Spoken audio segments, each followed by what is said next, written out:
નમસ્કાર વિદ્યાર્થી મિત્રો, ધોરણ 12 વિષય ગુજરાતી આપણે ભણી રહ્યા છીએ પ્રકરણ નંબર 13 મહાત્માના માણસ, જેના લેખક છે ધીરુબેન પટેલ, લેખિકા છે એના નવલિકા, એનો સાહિત્ય પ્રકાર છે. વિદ્યાર્થી મિત્રો, મહાત્માના માણસ પાઠના ભાગ 1 અને 2 આપણે આ વિડિયો પહેલા જોઈ લીધા છે. તો એક વસ્તુ આપણે એ પાઠમાં જોઈ હતી કે મહાત્મા એ શબ્દ ગાંધીજી માટે વપરાયેલો શબ્દ છે અને મહાત્માના માણસ એ મણિભાઈ માટે વપરાયેલો શબ્દ છે. આપણા પાઠનું મુખ્ય પાત્ર એટલે મણિભાઈ. તો કે મણિભાઈનું કેમ લખવામાં આવ્યું, એનું પાત્ર મુખ્ય કેમ છે? તો કે આઝાદીની લડતમાં મણિભાઈ જેલમાં ગયો છે. એક ગામનો માણસ જેને એટલું બધું કંઈ જ્ઞાન નથી, છતાં એ આઝાદી, પોતાના દેશને આઝાદ કરાવવા માટે એ આંદોલનમાં જોડાય છે અને જેલમાં જાય છે. જેલવાસ દરમિયાન મણિભાઈને અનેક મુશ્કેલીઓ પડે છે. ખાવાના રોટલાની અંદર કાકડા આવવા, વળી એક કાકડા વાળા રોટલા એ ખાતો નહીં એટલે જેલના જે સિપાહીઓ હતા એ એને ગાળો દેતા. મણિભાઈથી બધું જ સહન થતું, પણ ગાળ સહન ન થતી. લેખિકાએ લખ્યું છે કે જીગરજાન દોસ્તના મોઢેથી પણ એ ગાળ ન સહન કરતો.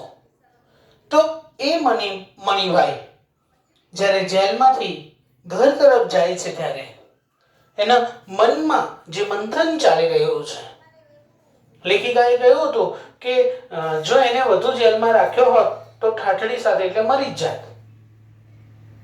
તો એ જેલમાંથી છૂટ્યો છે, પોતાના ઘર તરફ જઈ રહ્યો છે અને રસ્તામાં જતા જતા એ ઘણું બધું વિચારે છે. લેખિકાએ એવું પણ કહી દીધું છે કે મણિભાઈ તો મણિભાઈ છે, આઈન્સ્ટાઈન થોડો જ. છતાંય એ સાપેક્ષતા એટલે કે માણસ પોતાના વતન તરફ ખેંચાય છે અને મણિભાઈ પોતાના વતન તરફ જઈ રહ્યો છે અને હવે ફરીથી એ બળદના પૂંછડા આમળવા એટલે કે ખેતી કરવા જ માંગે છે. સાથે સાથે આપણે એ પણ જોયું હતું કે મણિભાઈ જ્યારે જાય છે ત્યારે રસ્તામાં એક મોર અને મોરની પાછળ 3-4 ઢેલ જાય છે અને એને પોતાનું ઘર યાદ આવે છે. પોતાના પરિવારજનો પાસે જઈને એ પ્રેમભર્યું વર્તન મારી સાથે કરશે એવા વ્યવહારની આશા સાથે એ આગળ વધતો જાય છે. બા કેવી રીતે બોલાવશે, પિતાજી શું કહેશે, આ બધી વાત તો વિચારતો એ પોતાના વતન તરફ આગળ વધી રહ્યો છે. છેલ્લે પેજ નંબર 65 પર સેકન્ડ પેરેગ્રાફ કે મણિભાઈ પોતાના ગામ તરફ જઈ રહ્યો છે. હવે પોતાના ગામ મહોલ્લામાં પહોંચવાની તૈયારી છે. ત્યાંથી આપણે આગળ વધીએ છીએ. આવા વિચારોમાં રસડતો અને ઝડપભેર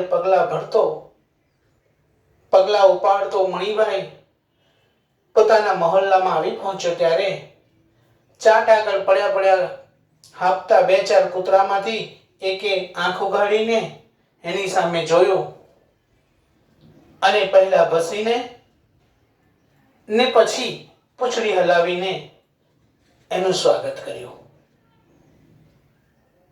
સાધારણ રીતે કૂતરાને હળે કહીને આઘા કરતા મણિભાઈને આજે કૂતરા ધકેલી કાઢવાનું મન ન થયું.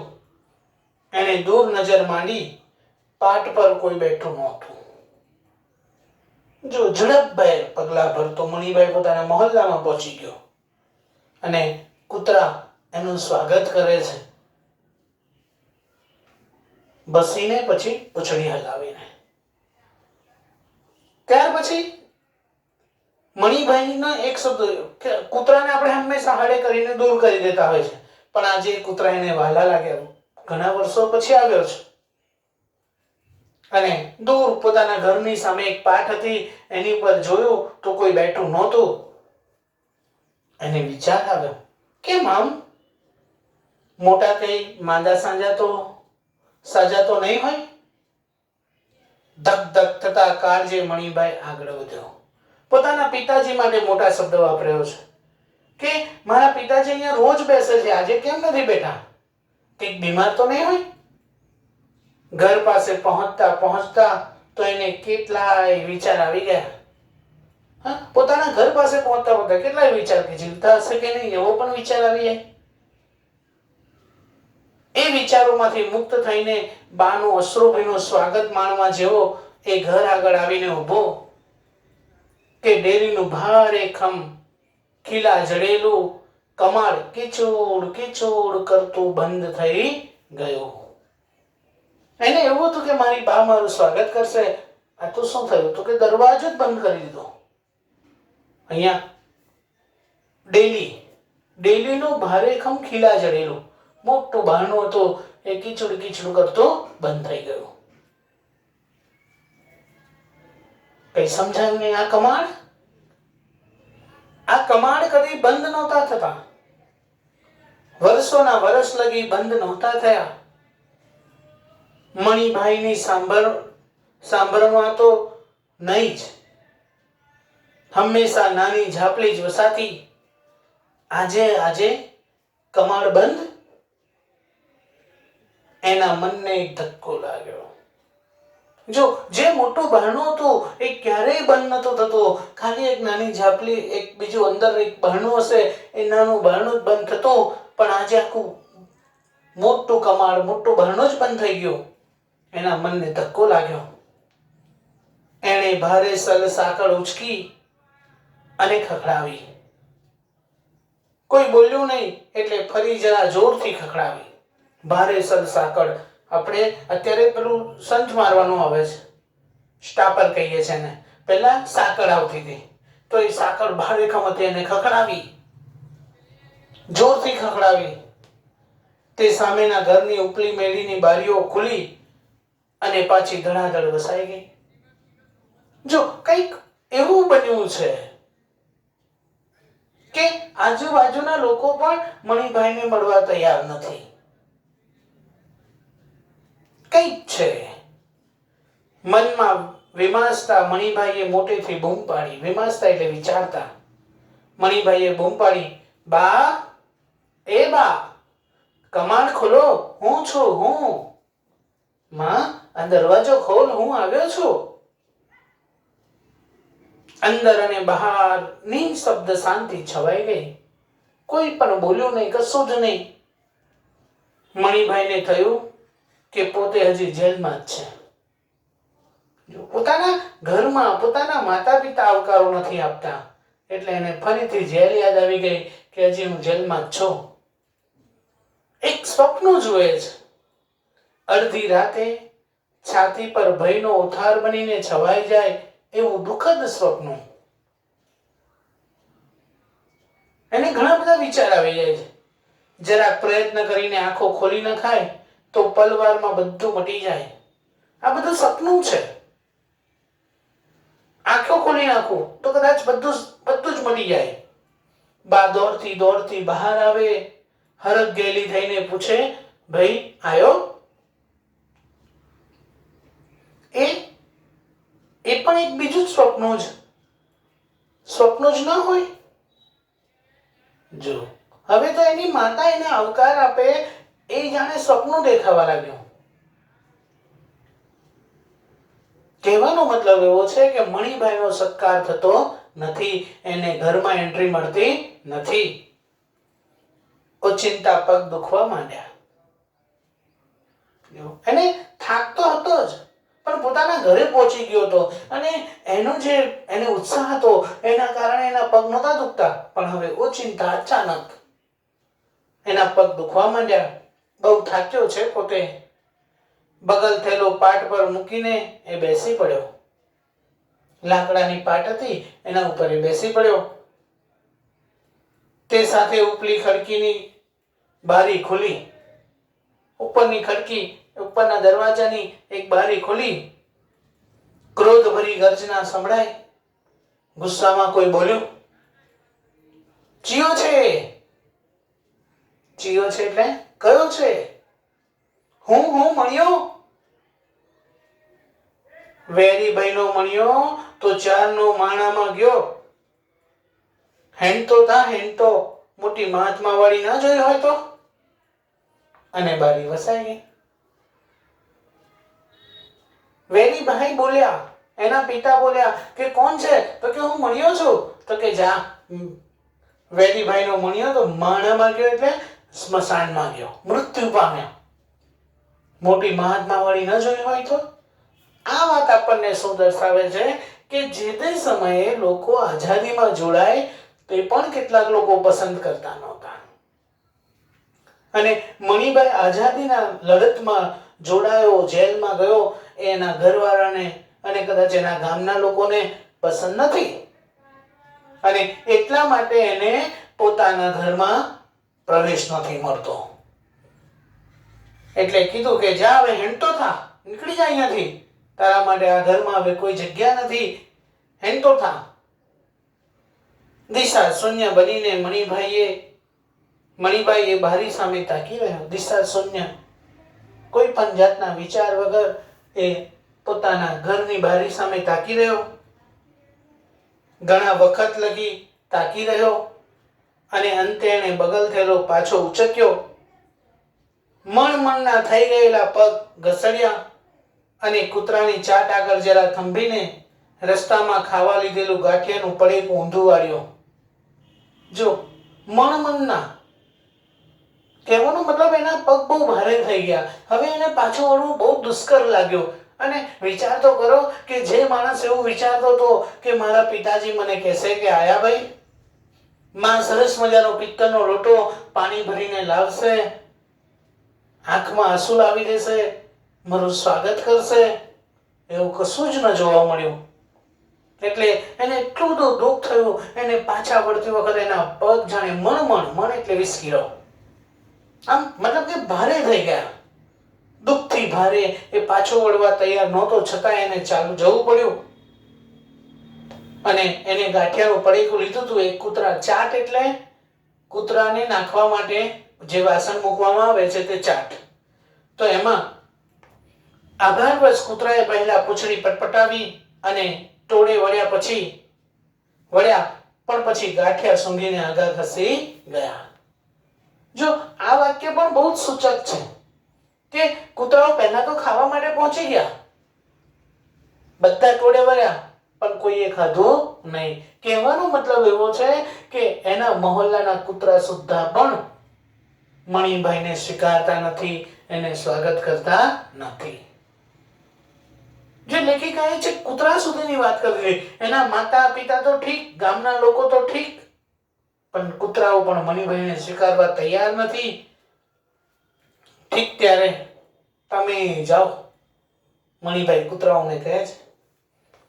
અપાર ખેદ, ખૂબ દુઃખ સાથે. અને સ્વાભાવિક છે કે અને પાછો કઈ કોઈનું ખૂન કરીને જેલમાં ગયો હોય તો વસ્તુ ઠીક છે, તો આઝાદીની લડત માટે ગયેલો માણસ છે.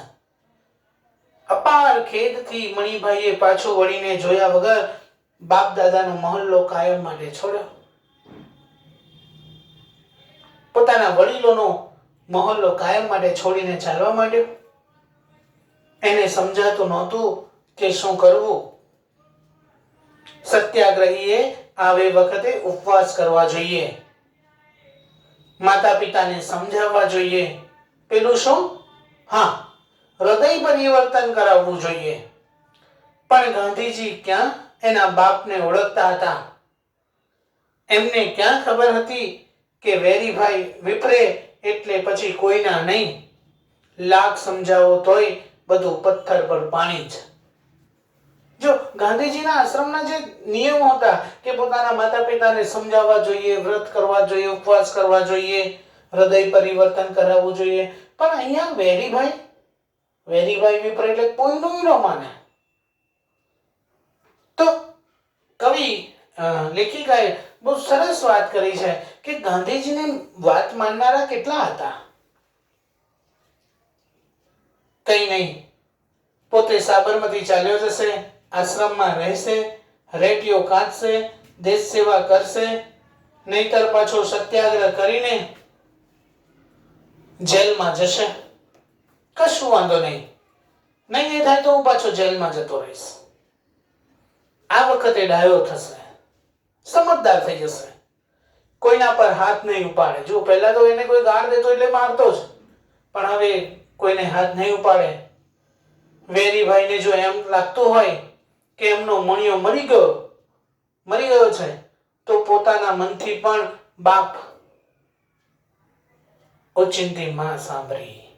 બાપ મરી ગયો એવું વિચારતો હતો, પણ માં સાંભળી અને એનાથી આગળ કઈ બોલાયું વિચારાયું પણ નહીં. ગળે સોપારી જેવો ડૂમો, જેવો ગોળ ડૂચો ભરાયો અને આંખ ભીની થઈ ગઈ. એના ગળામાં બોલતા શબ્દો જાણે અટકી પડ્યા, એની આંખમાં આંસુ આવી ગયા. અને એનું જે વાક્ય, આ વાક્ય છે ને, જો એને કેવો નિસાસો હશે. માએ પણ બારણું ના ખોલ્યું. બાપ તો બાપ, પણ માતાએ પણ મને આવકાર આપ્યો.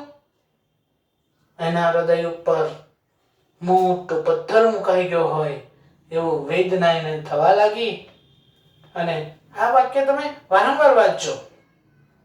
માએ પણ બારણું ના ખોલ્યું. બીજા બધા તો ઠીક, મગજ બહેર મારી ગયું હતું, પણ પગને એમની પોતાની આગવી સૂઝ હતી. મગજ બહેર મારી ગયું તો સ્વાભાવિક છે, બધાનું જ બહેર મારી જાય. પોતાના ઘરમાં આવકાર ન મળે, પણ છતાં એના પગને ક્યાં જવું એની આવડત હતી. રસ્તામાં એને જોઈને ઓળખ્યો ન ઓળખ્યો કરતા માણસો એને જાણે દેખતા હતા. રસ્તામાં ઘણા બધા માણસો મળતા હતા, પણ જાણે મણિભાઈને ઓળખતા જ ન હોય એ રીતે વર્તન કરતા અને નહોતા દેખાતા. ચોરે એટલે ગામને પાદર એક સરસ મજાની બેસવાની જગ્યા હોય, એ ચોરે એનો બાળપણનો ભાઈબંધ મગન્યો બેઠો હતો. જીગરજાન દોસ્ત મગન્યો એક વાર તો મણિભાઈને જોઈને ઉત્સાહથી ઉઠ્યો ખરો, પણ પછી પાછો બાજુમાં બેઠેલા વડીલોથી દબાઈને બેસી ગયો. કેવું વાતાવરણ હશે ગામનું, એ આપણે વિચારવા જેવું છે. કે કોઈ એક વ્યક્તિ આઝાદીની લડતમાં ગયો છે, જેલમાં ગયો છે, અને તેને સત્કાર નથી મળતો, આખા ગામમાં નથી મળતો. એનો મિત્ર પણ એને બોલાવી શકતો નથી. મણિભાઈ નિર્લેપ ભાવે ગામ છોડીને બહાર નીકળ્યો. નિર્લેપ, કોઈ પણ જાતના લેપ વગર, કોઈ પણ જાતની લાગણી વગર હવે ગામ છોડી દીધું એને. સામેથી કોક આવતું હતું, બોલ્યું, ક્યાં હેડ્યા? ક્યાં એટલે ક્યાં ચાલ્યા? સુંદરના? મણિભાઈએ જવાબ ના આપ્યો. મણિભાઈ તો હવે કોઈ ના બોલતો હોય તો ચાલવા માંડ્યો. આગળ ચાલ્યો જ ગયો. પછી આસ્તેથી મનમાં કુંડાળા જાગ્યા. ચાલવા તો માંડ્યો, પણ અચાનક જ પછી એને વિચાર આવ્યો. સાથી પહેલા એ સુંદરનાનું નામ લીધું. સુંદરના એટલે એમની બાજુનું ગામ. તો કે પેલા માણસે સુંદરનાનું નામ કેમ લીધું? ત્યાં કોઈ સગું વહાલું નહોતું રહેતું. અમારું કોઈ સગું વહાલું તો ત્યાં રહેતું નથી, તો સુંદરનાનું નામ લીધું કેમ? પણ પાછા વળવાની, કોઈને કંઈ પૂછવાની વૃત્તિ જ ન જાગી. એને એટલી બધી નફરત થઈ ગઈ કે મારા ઘરમાં મને આવકાર ના મળ્યો એટલે પાછો વળ્યા વગર ચાલવા જ માંડ્યો. એ તો સારું થયું કે જોઈતો રાત સામે મળ્યો. આ જોઈતો રાત એ વ્યક્તિનું નામ છે. જોઈતા નામનો એક વ્યક્તિ મળ્યો. એ ન મળ્યો હોત તો મણિભાઈ સીધો સાબરમતી પહોંચી જ ગયો હોત. પણ જોઈતો મળ્યો. જોઈતા એ બધી વાત કરી અને મણિભાઈ સુંદરનાની વાટે ચાલ્યા. જો હવે મણિભાઈ ક્યાં ચાલ્યા? સુંદરનાની વાટે ચાલ્યા. હવે એવી શું વાત કરી કે મણિભાઈ પોતાના ગામ છોડીને હવે સુંદરના તરફ ચાલ્યો? સાબરમતી જવાને બદલે સુંદરના તરફ ચાલ્યો. જોઈએ. હજી એને બધું માન્યામાં નહોતું આવતું. હીરા એકલી ઘર માંડીને રહે? અરે, એ બને જ કેવી રીતે? હીરા એટલે કોણ? એની પત્ની. એની પત્ની ક્યાં રહેતી હતી? સુંદરના. એકલી રહેતી હતી.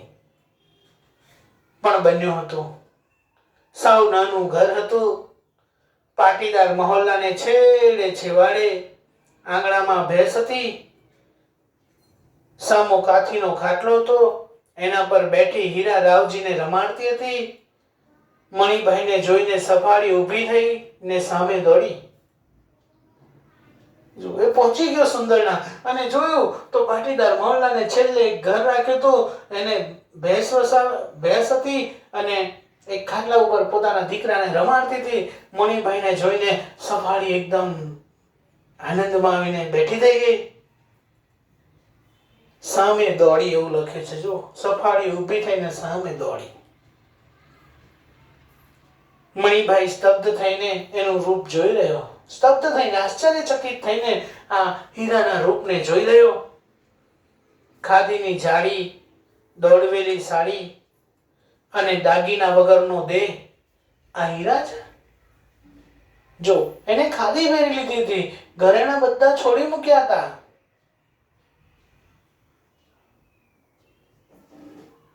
ગાંધીજીના આશ્રમની એક વાત કરેલી કે ઘૂમટો ન તાણવો, ઘરેણા ન પહેરવા, અને પછી ખાદી પહેરી છે.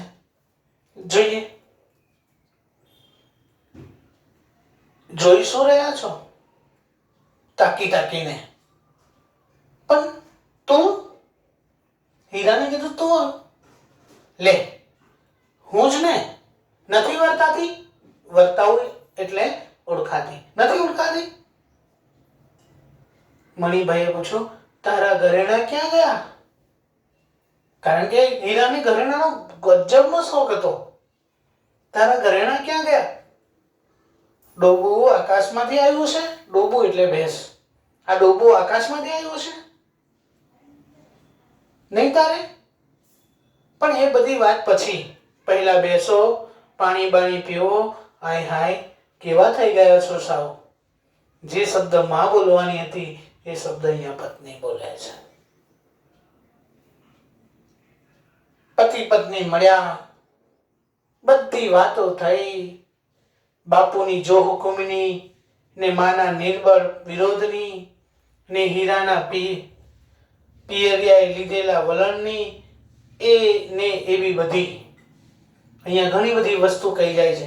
જો બાપની જો હુકુમી એટલે મણિભાઈના પિતા વેરીભાઈએ કહી દીધું હશે કે તારે પણ અહીંયા રહેવાનું નહીં.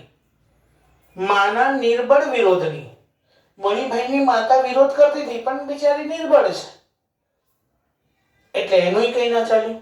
હીરાના પિયરિયાએ પણ નિર્ણય લીધેલો, એને પણ વલણ અપનાવેલું કે અમે હીરાને અમારા ઘરે રહેવા દઈશું નહીં. વિચાર કરો કે દેશમાં જે તે સમયે કેવું વાતાવરણ હશે. એવી બધી. પણ મણિભાઈના મનનું કૌતક મટતું નહોતું. કૌતક એટલે આશ્ચર્ય. મણિભાઈના મનનું આશ્ચર્ય મટતું નહોતું. પોતે તો જાણે ઠીક કેવા મોટા મોટા માણસોને મળ્યો ને કેવું બધું જાણી આવ્યો ને બદલાયો. જો મણિભાઈ કેવી રીતે આઝાદીમાં ગયો હતો, કોઈ સભામાં ગયો હતો અને પછી જાણીને પછી બદલાયો. પણ આ હીરા, એની પત્ની, એને કોણે શીખવાડ્યું સાદગી ભર્યું જીવન? કોણે શીખવાડ્યું? એ ક્યાંથી આટલી સાહસિક થઈ ગઈ? આટલી સમજદાર, સાહસિક, હિંમત વાળી, પોતાના શોખ છોડી દેવાની તાકાત વાળી ક્યાંથી થઈ ગઈ? હીરાએ તો જાણે ટૂંકો ને ટચ જવાબ, જો આપણે જીવનમાં ઉતારવાનું છે. ટૂંકો ને ટચ જવાબ, જ્યાં તમે ત્યાં હું. જ્યાં તમે આઝાદીમાં જોડાયા છો, હું પણ જોડાઈ ગઈ છું. જ્યાં તમે ત્યાં હું. પતિ અને પત્નીનો જે સંબંધ છે તેની વાત અને એના વિચારો આ વાક્ય આપણને આપી જાય છે. આપીને વાત પતાવી નાખી ને ઝટપટ થાળી પીરસી દીધી. પણ મણિભાઈને કંઈ સમજાયું નહીં. એ બહુ જ વિચારમાં પડી ગયો. વિચારમાં એને ભાગોળેથી લીધેલા બીડી બાકસ કાઢ્યા ને જેવો દિવાસળી પેટાવવા ગયો કે હીરાએ એના હાથ પર ઝાપટ મારીને કહ્યું, એટલે અહીંયા આમ સમજાવતો છે, પેલી ઝાપટ મારીને કહ્યું, રાખો હવે, શોધતા નથી મહાત્માના માણસ થઈને.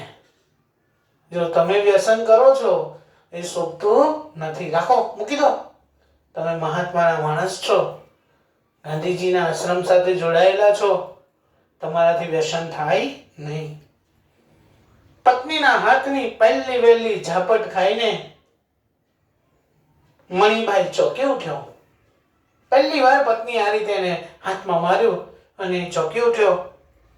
ચીડાવવાની તૈયારીમાં હતો, ગુસ્સે થતો હતો. એ તો ચીડાવવાની તૈયારીમાં હતો ત્યાં સામસામી નજરો મળી અને બંને હસી પડ્યા. બંને જણાની નજર મળી ગઈ અને એ કેવા સરસ મજાના આઝાદીની લડતમાં જોડાયેલા હતા. એ બધી વાત એમને કદાચ આંખોમાં ને આંખોમાં આખી વાતો આવી ગઈ અને બંને જણા હસી પડ્યા અને છેલ્લે બોલ્યા, ઇન્કલાબ જિંદાબાદ, ઇન્કલાબ જિંદાબાદ, ઇન્કલાબ જિંદાબાદ. વિદ્યાર્થી મિત્રો, દેશની આઝાદી માટે જેમને કામ કર્યું છે, જેમણે પોતાના જીવ આપી દીધા છે, કેટલાકે આવી રીતે જીવન આપી દીધું, જીવન એટલે પોતાના મોત્સોક છોડી દીધા, એવા દરેકે દરેક આઝાદીના લડવૈયાને સો વંદન, સો સલામ.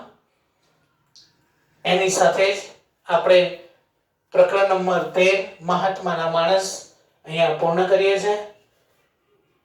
આપણે દેશ માટે શું કરીશું? એક સ્વચ્છતા રાખીશું અને પોતાનું કામ, જો આપણે આ બે વસ્તુ યાદ રાખવાની, સ્વચ્છતા રાખીશું અને પોતાનું કામ સાચી નિષ્ઠાથી કરીશું. આટલું કરશું તો પણ દેશ સેવા છે એવું માની લઈએ. છેલ્લે એટલું જ, વિદ્યાર્થી લભતે વિદ્યા.